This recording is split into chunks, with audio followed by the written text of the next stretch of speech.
అధ్యాయము ఆమోస్ ప్రవక్త కూడా ఏం చెప్తున్నాడు చూడండి. ఇదే కాలము ఆమోస్ ప్రవక్త కూడా ఒక మాట చెప్తున్నాడు. 5:13 కూడా ఆమోస్ ప్రవక్త చిన్న ప్రవక్త ఈయన ఏం చెప్తున్నాడు చూడండి. ఎన్ని వేల సంవత్సరాల గురించి చెప్పిన మాట, 100 సంవత్సరాలు. ఇది చెడు కాలం అట. ఆమోస్ గ్రంథం 5:10 ఇది చెడు కాలం కనుక బుద్ధిమంతుడు బ్రతుకున్నప్పుడు కీడు విడిచి నేను అలా చేసిన మీరు అనుకోవచ్చు దేవుడును సైన్యహోవా మీకు తోడుగా అంటే మీరేమో ఎవరితో మాట్లాడద్దు. ఇది చెడు కాలం. ఈ చెడు కాలం కనుక ఈ కాలంలో బుద్ధిమంతుడు ఎవరు? ఎవరైతే యేసుక్రీస్తున్న విశ్వాసం నుంచి, ఎవరైతే దేవుడిలో ప్రార్థన చేసి బాబా నుంచి మారవచ్చు వారే బుద్ధిమంతులు. వాళ్ళ బుద్ధి ఒకప్పుడే చెడుగా జీవించడం మారిపోయినప్పుడు దేవుడిని మార్చేసాడు. కానీ పరిశుద్ధాత్మను మన హృదయాన్ని మార్చేస్తారన్నమాట. ఆశీర్వాదం కాబట్టి మీరు బ్రతుకున్న కీడు విడిచి మేలు వెతకండి. అలాగే మీరు అనుకోవచ్చు దేవుడు సైన్య వివాహం మీకు తోడుగా ఉంటారు అది. కాబట్టి మీరు ఏం చేయాలంటే ఎవ్వరి వైపు చూడద్దు. ఏ పాస్టర్ ఏమనుకున్నా మాకు అనవసరం. నేనైతే మర్చిపోతున్నాను. ఈ రోజు ఏదైనా మాట్లాడాలో అది మర్చిపోతాను. మనసులో నాకు జ్ఞాపకం. మా మామూలు జ్ఞాపకం చదువుకొని లాగా పని ఎలాగన్నాం, ఏమో పదకొండు ఎలాగన్నారు, నీకు జ్ఞాపకం లేదా, వాళ్ళతో ఎందుకు మాట్లాడుతున్నాం, ఏం మర్చిపోతాను. ఎప్పటికప్పుడు క్లీన్ అయిపోవాలి. ఎప్పటికప్పుడు మన ఉదయము క్లీన్ అయిపోవాలి. ఇంకేదో ఉదయం అన్నిటికంటే వార్షికాలమైనది, అది ఘోరమైన వ్యాధి. దాన్ని గ్రహించగలవాడు ఎవడు? దాని ఉదయం కంప్లీట్గా శుద్ధి అయిపోతున్నాం. అందుకే వేసుకోవాలి. ఉదయం శుద్ధి కావాలి. దానికి వారు దేవుని ఉదయం శుద్ధి ఉండాలండి. జనవరి ఏమైనా నా పని నేను చేసుకుంటాను. దేవుడు మనకి లోటు లేదు. ఐదు దేవుడు మనకి ఇచ్చిన దేవుడు పని చేస్తాను. మన పని నేను చేసుకుంటాను. శుక్రవారం ఆదివారం ఎట్లా దేవుడు మాట్లాడు చర్య ఎట్లే ఎప్పటి పిల్లలతో చక్కగా వచ్చి దేవుడు కూర్చొని ప్రారంభించి వారం ఉంటా కాపాడు. నీకు వందనాలు, నీకు స్తోత్రాలు అనివారం కొన్ని కాపాడుతారు అంతే చాలు. ఎవరైనా పిలిస్తే వాక్యం చెప్తున్నారు కూర్చొని ప్రార్థన చేస్తుంది చాలు. అది చెప్పిన మాట మనం వాక్యం ఉండాలి. ఎలా వాక్యం లేకపోతే వాక్యం చెప్తుంది. 3 అపోస్తుల కార్యములు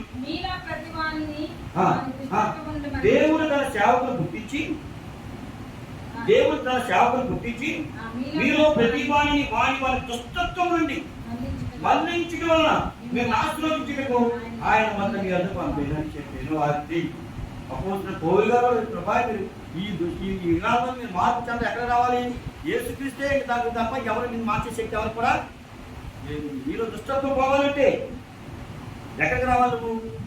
అందుకే వాడు యేసుకున్న వారు మరి కన్నిక మర్యాద దేవుడు తన సేవకులు గుర్తించి యేసుకున్న వారి కన్నిక మర్యాద లోకానికి రావాల్సిన అవసరం లేదు. మానవుడు పాపంలో శాపంలో కొట్టుమిట్లాడుతున్నాడు కాబట్టి రావాలి. రాకపోతే వీడు దుష్టను మళ్ళలేడు, మార్పు చెందలేడు.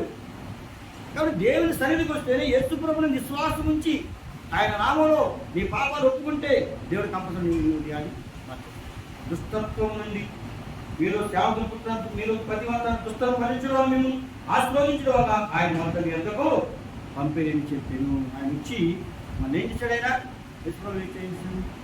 ఏప్రిల్ 2 చూడండి.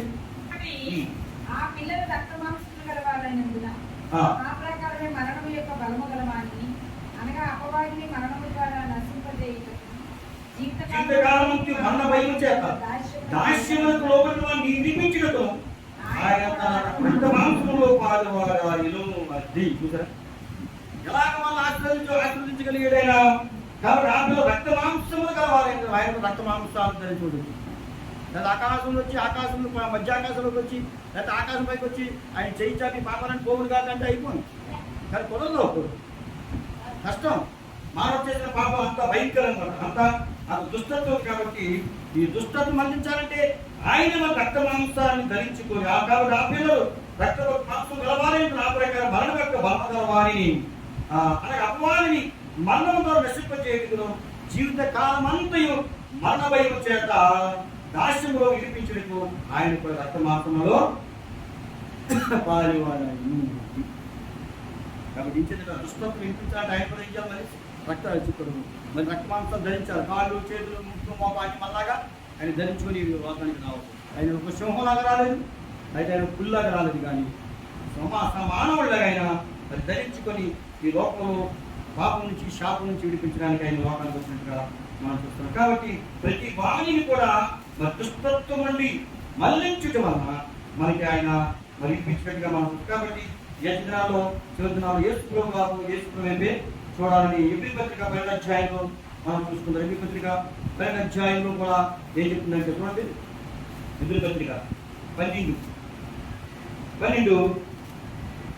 మొదటి ఇంత గొప్ప సాక్ష్య సమూహము మేఘము వల్లే ఆవరించినందున మనము కూడా ప్రతి వారు సులువుగా చిక్కులు పెట్టి పాపం విడిచిపెట్టి విశ్వాసముల కర్తగా కొనసాగించే వాడినైనా యేసు వైపు చూచుచు అని ఎవరు అంటే ఏం లేదు, నీకు ఎవరి కూడా చూపుకుంటూ అక్కడ కాపలు ఎక్కువ వాళ్ళు కూడా వాళ్ళు మనుషులే కదా, వాళ్ళు కూడా బలహీనలు ఉంటాయి, వాళ్ళు తప్పు కాపలు కూడా. కాబట్టి ఎవరు యేసు వైపు